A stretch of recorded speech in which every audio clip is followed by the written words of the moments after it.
नमस्कार। भारत होम्योपैथी में आपका स्वागत है और आज इस वीडियो में मैं आपको बताने वाला हूं कि कैसे आप अपने बढ़ते हुए रेमेटॉइड अर्थराइटिस को रोक सकते हैं, यानी स्टॉप कर सकते हैं। क्योंकि अगर आप अपने बढ़ते हुए रेमेटॉइड अर्थराइटिस को रोकते नहीं हैं, उसे सही करने की ओर कदम नहीं बढ़ाते, तो इसका रिजल्ट ये रहता है कि आपके जॉइंट्स में डिफॉर्मिटीज आ जाती हैं। जनरली देखा जाता है रेमेटॉइड अर्थराइटिस की शुरुआत हाथ के छोटे छोटे जॉइंट से होती है, यानी आपके फिंगर्स के इन जॉइंट से होती है। और जब ये लंबे समय तक बना रहता है तो इसकी वजह से आपकी फिंगर्स में डिफॉर्मिटीज आ जाती हैं, आपकी फिंगर की शेप चेंज हो जाती हैं, उनमें कुछ डिफॉर्मिटीज आ जाती है। और यहीं अगर ये रेमेटॉइड अर्थराइटिस आपके नी में होता है तो आपको नी रिप्लेसमेंट सर्जरी भी करवानी पड़ सकती है। तो इन सभी चीजों से बचने के लिए आपको ये पता होना बहुत ज्यादा जरूरी हो जाता है कि कैसे आप रेमेटॉइड अर्थराइटिस को रोक सकते हैं, उसके प्रोग्रेशन को रोक सकते हैं। तो सबसे पहले आपको अपनी लाइफ शेड्यूल में एक्सरसाइजेस को इंक्लूड करना है। अब कई पेशेंट्स के मन में यह रहता है कि जब वो एक्सरसाइजेस करते हैं तो उनके जॉइंट्स में बहुत ज़्यादा पेन होता है और उनको स्वेलिंग को भी फेस करना पड़ता है, जिसकी वजह से वो एक दो दिन तो एक्सरसाइज करते हैं लेकिन उसके बाद वो एक्सरसाइज करना बंद कर देते हैं। और वहीं कुछ लोगों ने उन्हें ये भी कहा होता है कि अगर वो एक्सरसाइज करते हैं तो उनके जॉइंट्स में और ज़्यादा दिक्कतें हो सकती हैं, और ऐसे में पेशेंट्स क्या करते हैं, वो एक्सरसाइज करना बंद कर देते हैं। लेकिन अगर आप भी ऐसा करते हैं तो आप बहुत गलत कर रहे हैं, क्योंकि अगर आप रेमेटॉइड अर्थराइटिस को फेस कर रहे हैं या आप किसी भी तरह के अर्थराइटिस को फेस कर रहे हैं तो आपको एक्सरसाइज डेली बेसिस पर करनी बहुत ज्यादा जरूरी हो जाती है, क्योंकि ये आपके जॉइंट्स की मसल्स को और जॉइंट्स की स्ट्रेंथ को बढ़ाती है। जब भी आप एक्सरसाइज करते हैं इससे आपके जॉइंट्स की फ्लेक्सिबिलिटी, मूवेबिलिटी बढ़ती है। और वहीं जब आप एक्सरसाइज नहीं करते तो आपके जॉइंट्स में अकड़न आ जाती है, स्टिफनेस आ जाती है और मूवेबिलिटी बिल्कुल ना के बराबर रह जाती है, जिसकी वजह से आप डे टू डे बेसिस के काम नहीं कर पाते और रिजल्ट ये होता है आपका रेमेटॉइड अर्थराइटिस बढ़ता रहता है। आपको डेली बेसिस पर एक्सरसाइज जरूर करनी है। अब सवाल ये उठता है कि आपको एक्सरसाइज कितनी देर तक करनी, तो आप कम से कम 15 से 20 मिनट डेली बेसिस पर एक्सरसाइज करें। और अब सवाल यह है कि आप कौन से एक्सरसाइज करें। तो मैंने ऑलरेडी एक वीडियो बना रखी है जिसमें मैंने आपको हैंड की एक्सरसाइजेस बताई हैं जो आप रेमेटॉइड अर्थराइटिस के दौरान कर सकते हैं। इससे क्या होगा, आपके हैंड की मूवेबिलिटी बढ़ेगी, फ्लेक्सिबिलिटी बढ़ेगी और आप डे टू डे बेसिस के जो भी काम होते हैं वो इजीली खुद कर पाएंगे। तो आप उन एक्सरसाइजेस को कर सकते हैं और उस वीडियो को देखने के लिए आप डिस्क्रिप्शन एरिया में मौजूद लिंक पर क्लिक करें और उस वीडियो को देखें।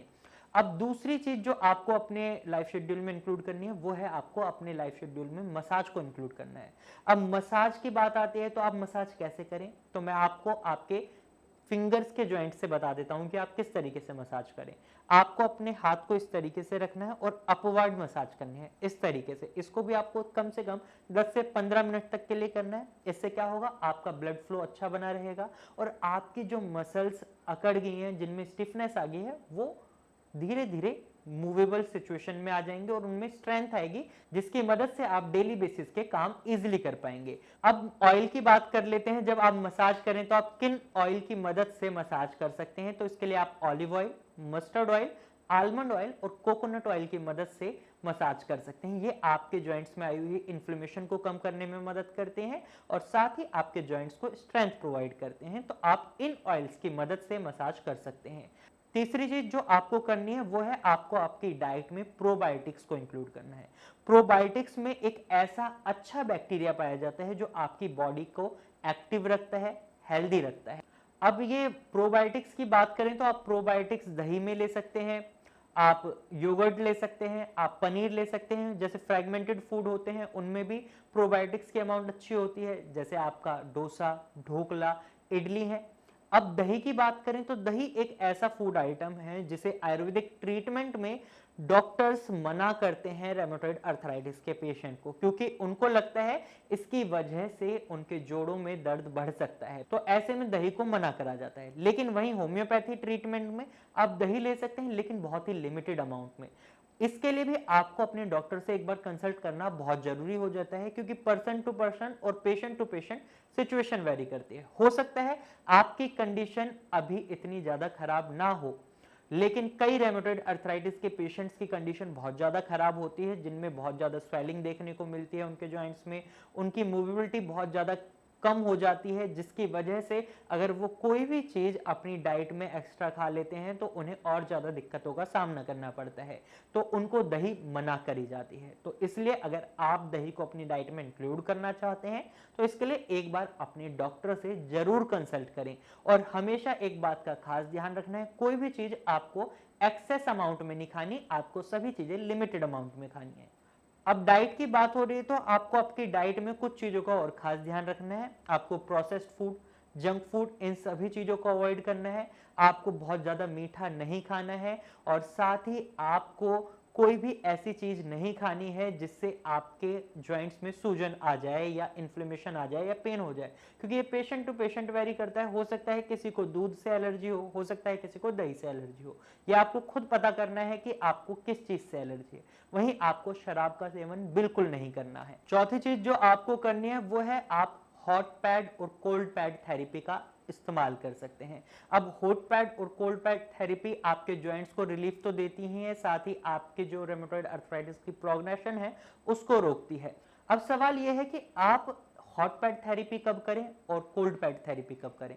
अगर आपके जॉइंट्स में बहुत ज्यादा सूजन है तो आप कोल्ड पैड थेरेपी करें, ये आपकी सूजन को कम करने में मदद करेगा। वहीं अगर आपके जॉइंट्स में अभी सूजन ज्यादा नहीं है तो आप हॉट पैड थेरेपी का इस्तेमाल कर सकते हैं। आप दोनों थेरेपीज का भी इस्तेमाल कर सकते हैं अपनी सिचुएशन को देखते हुए। जैसे अगर आपको आपके जॉइंट्स में स्ट्रेंथ लानी है, मूवेबिलिटी लानी है, तो उस टाइम जब आपको सूजन नहीं है तो उस टाइम आप हॉट पैड थेरेपी का इस्तेमाल कर सकते हैं। वहीं एक और बात का आपको खास ध्यान रखना है, वो है आपको अपनी डाइट से नॉनवेज डाइट को बिल्कुल हटा देना है, खासकर रेड मीट को, क्योंकि ये आपकी सूजन को बढ़ाता है। और जब रेमेटॉइड अर्थराइटिस के पेशेंट में सूजन बढ़ती है तो ये उनके रेमेटॉइड अर्थराइटिस की सिचुएशन को और ज्यादा खराब कर देती है। तो आपको कोई भी नॉनवेज आइटम को अपनी डाइट में इंक्लूड नहीं करना है। तो आज की वीडियो में मैंने आपको कुछ ऐसे तरीके बताए जिनकी मदद से आप अपने बढ़ते हुए रेमेटॉइड अर्थराइटिस को वहीं पर रोक सकते हैं। लेकिन मैं आपको एक बात और बता दूं, जब भी आप रेमेटॉइड अर्थराइटिस में इन होम रेमेडीज को अपनाते हैं तो ये आपके रेमेटॉइड अर्थराइटिस को ठीक नहीं करती, क्योंकि ये एक ऑटो इम्यून डिसऑर्डर है। और ऑटो इम्यून डिसऑर्डर यानी आपकी बॉडी के अंदर ये डिसऑर्डर है। तो ऐसे में आपको इन सभी बातों का खास ध्यान रखना है, साथ ही साथ आपको एक सही ट्रीटमेंट को भी चूज करना है। अगर आप आयुर्वेदिक ट्रीटमेंट ले रहे हैं तो आपको ट्रीटमेंट पर भी भरोसा रखना पड़ेगा। लेकिन अगर आप आयुर्वेदिक ट्रीटमेंट ले रहे हैं और आपको आराम नहीं मिल रहा तो आप होम्योपैथी में भी स्विच कर सकते हैं।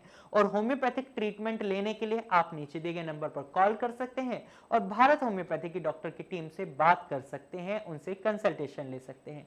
आपके जोड़ों का दर्द ठीक हो सकता है, आपका रेमेटॉइड अर्थराइटिस मैनेज हो सकता है। तो देर बिल्कुल ना करें, नीचे दिए गए नंबर पर कॉल करें और भारत होम्योपैथी की डॉक्टर की टीम से कंसल्ट करें। तो आज की वीडियो में सिर्फ इतना ही। मुझे उम्मीद है आपको ये वीडियो अच्छी लगी होगी। अगर आपको ये वीडियो अच्छी लगी है तो आप इस वीडियो को लाइक करें। साथ ही आपको ये जानकारी यूजफुल लगी है तो आप इसे अपने दोस्तों और रिश्तेदारों के साथ जरूर शेयर करें। और अगर आप ऐसे ही इंफॉर्मेटिव वीडियोस और देखना चाहते हैं तो आप हमारे चैनल को अभी सब्सक्राइब करें। Thank you for watching.